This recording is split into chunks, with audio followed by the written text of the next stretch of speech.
Assalamualaikum and hello everyone. This week we are going to learn new chapter 7, Geometrical Optics. So in this video I'm going to talk about the first subtopic, which is reflection at a spherical surface. Okay, di mana kita hanya akan tengok kepada konsep reflection sahaja. Okay, so we know that for concept reflection, okay, if we have an incident ray, okay, a light going from here, which we call it as incident ray. Kita tahu, okay, bila dia hit the surface, it will reflect, dan kita panggil dia sebagai reflected ray. So that will be the concept for reflection lah. So in this 7.1, kita hanya fokus kepada cermin sahaja dahulu. Okay, so we have two types of cermin dekat sini. Kamu pernah belajar sebelum ni dekat SPM. We have what we call as concave and then convex.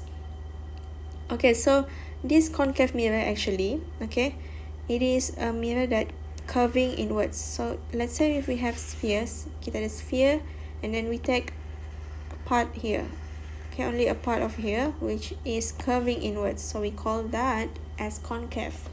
And then if we take a part of the sphere at this point, which the shape here, you can see it is curving upwards. So this one curving upwards, we call it as convex mirror. Okay, so now, okay, Miss lukis macam ni, kita separatekan so that we can see it better. So this one will be the concave. So this one will be the convex. Okay, kita hanya fokus pada cermin saja dahulu.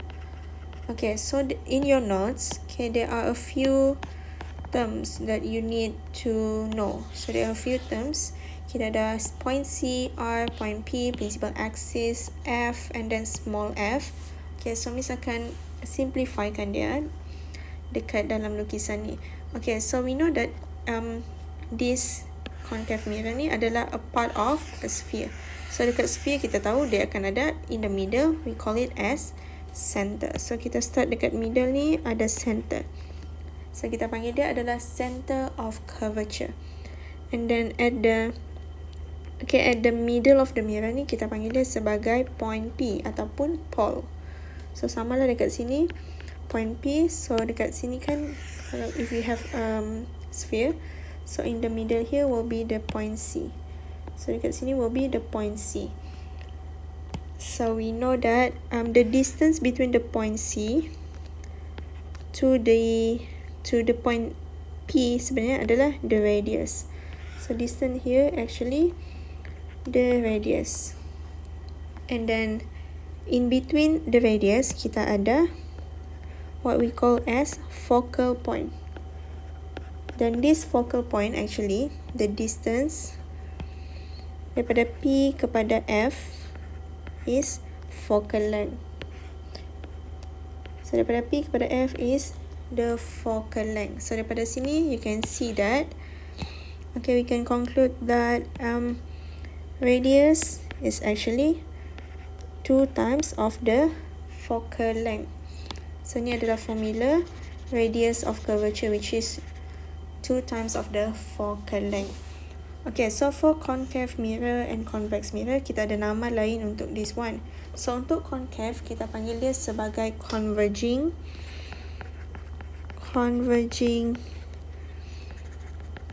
and then for convex kita panggil dia sebagai diverging.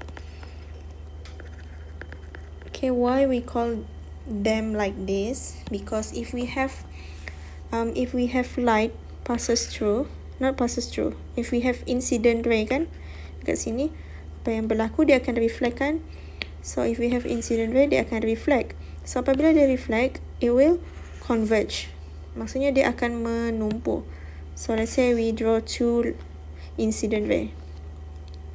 So apabila dia reflect balik, okay, dia akan menumpuk dekat satu point, which is this point here. Actually dia adalah point point F. So dia akan menumpuk dekat situ. Okay, lukislah so that nampak dia macam passes to the F. And then another one here. So meaning that dia akan go here and then reflect balik, which is like that. So that's why we call it converging. Dia menumpu dekat satu tempat bila dia reflect balik. So dalam bahasa Melayu dia menumpu. And then if we have light go through this one, go to the convex mirror, because dia adalah curving outwards kan. So apabila dia hit the surface of the mirror, it will reflect. Apabila dia reflect, dia akan diverge. Dia akan macam tu. So it will diverge. This one pun akan diverge. Tetapi bila dia diverge, actually, okay, it will passes through the F. Okay, sama juga untuk this one. Apabila dia diverge, it will passes through the F. Okay, something like that. Okay, so kalau dekat belakang, it must be dotted line. Kalau line ni, dia dekat belakang, it must be dotted line. So this one we call it as diverging, ataupun dalam bahasa Melayu, it will be mencapa. Okay, so just remember, in this, if we want to sketch the mirror and all the rays, so first we have the center of curvature, we have the focal point, and then we have the pole here, di mana daripada center kepada point ni adalah the radius, and then bahagi dua kita akan dapat the focal point, which is this will be the focal length, di mana radius will be equal to 2 times with the focal length. Sama juga untuk convex mirror, but now convex mirror kita akan letak F dan C di belakang, and then for concave, this one will be dekat depan. So here will be in front, this one will be at the back. Ini pun in front, this one will be at the back of the mirror. Usually kalau kita letak shadow macam ni kan, it will be at the back of the mirror lah, to just to point out that actually macam ni lah, ni adalah the back of the mirror.